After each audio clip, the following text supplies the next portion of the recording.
মুহাম্মদ সাল্লাল্লাহু আলাইহি ওয়াসাল্লাম বলছে দাড়ি রাখো, এরা কাটে। বলছে টাকনুর উপরে প্যান্ট বড়, এরা নিচে পড়ে। এখন নায়কেরা দাড়ি রাখে, এরা দাড়ি রাখে। আল্লাহ তাআলা বলছে হালাল খাও, এরা সবসময় হারামের প্রতি ঝুঁকে থাকে। ইসলাম যত কিছু আদেশ করছে, মুসলমানদের বর্তমানে কাজ হয়ে গেছে সবকিছুর বিরুদ্ধাচরণ করা।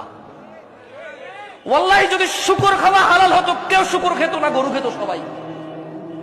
যদি মদ খাওয়া হালাল হতো, এই মুসলমানরা মদের প্রতি এত আকৃষ্ট থাকতো না, সবাই পানের প্রতি থাকতো আকৃষ্ট। যদি সুদ আর ঘুষ খাওয়া হালাল হতো, তাহলে আজকের যে মুসলমান আমার চোখের সামনে আসি, আমার মনে হয় এরা কেউ সুদ আর ঘুষ খেত না। ওয়াল্লাহি যদি নামাজ পড়লে পাপ হতো, তো ফজরে তুমি মসজিদে জায়গা দিতে পারতা না। গান শুনলে পাপ হয়, কনসার্টে জায়গা হয় না। গান শুনলে পাপ হয়, কনসার্টে জায়গা হয় না। সিনেমা দেখলে পাপ হয়, ইন্টারনেটে মিলিয়ন বিলিয়ন ভিউ হয় ওইটার। বাবা মায়ের সাথে বেয়াদবি করলে পাপ হয়, কোন সন্তান তার বাপ মায়ের কথা শোনে না।